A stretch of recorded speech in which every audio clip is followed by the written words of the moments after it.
खरं तर आज राष्ट्रसंत तुकडोजी महाराजांची जयंती आहे। त्या जयंतीच्या सर्वांना शुभेच्छा देतो। राष्ट्रसंतांनी आपली ग्रामगीता लिहिताना ते शेतकऱ्यांना अर्पित केली होती। त्यांच्या पहिल्या पेजवर शेतकऱ्याचा हल हे सगळं चित्र रेखांकित केलं होतं।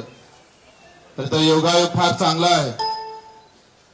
ज्या वंचित घटकांसाठी ग्रामगीता लिहिली त्यांच्या जयंतीच्या दिवशी आज आम्ही धनुष्यबाण शिंदे साहेबांच्या नेतृत्वात शेतकरी आणि दिव्यांगांसाठी मजबूतीने उचलल्याशिवाय राहणार।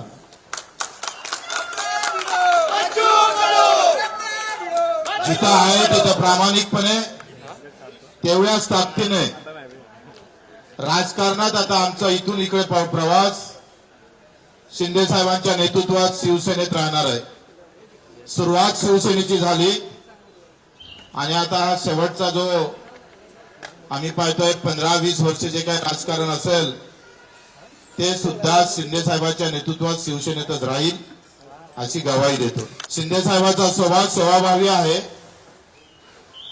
रात्री 2 वाजता सुद्धा वर्षा बंगल्याचे दार उघडे होते। देशातला ऐतिहासिक निर्णय दिव्यांग मंत्रालय देण्याचं काम केलं।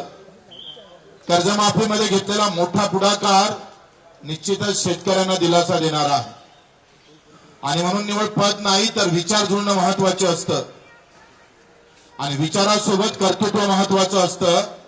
त्या दोनही गोष्टी आम्ही शिंदे साहेबांमध्ये पाहतो आणि म्हणून आपण पाहतो का ही लढाई फक्त पदापुरतीच मर्यादित राहणार नाही तर आम्ही जे मुद्दे दिले दिव्यांगाचं बळकटीकरण असेल, मंत्रालयाचं पेरणी ते कापणीपर्यंत सगळे कामं असेल, शेतकऱ्यांची मजुरांची असेल, हमी भावाची लढाई असेल, आमच्या विधवा भगिनीची लढाई असेल, कामगारांची लढाई असेल आणि युवकांच्यासाठी एक वेगळं धोरण, या सगळ्या बाबतीत ही चर्चा झाली आणि मुद्द्यावर चर्चा करून आपण हा निर्णय घेतलेला आहे। प्रहार एक सामाजिक संघटना म्हणून पावलं टाकन पण राजकारण मात्र शिवसेनेचं मजबूत केल्याशिवाय आम्ही स्वस्थ बसणार नाही। या महाराष्ट्राच्या कानाकोपऱ्यात जिथे जिथे उभं करता येईल शिवसैनिक उभा करू आणि तो शेतकऱ्यांसाठी खऱ्या अर्थानं मजुरांसाठी वंचितांसाठी आणि अधिक दृढ सेवेसाठी जो छत्रपती शिवरायाने जो विचार ठेवला होता आखरी हे राज्य रयतेचं आहे।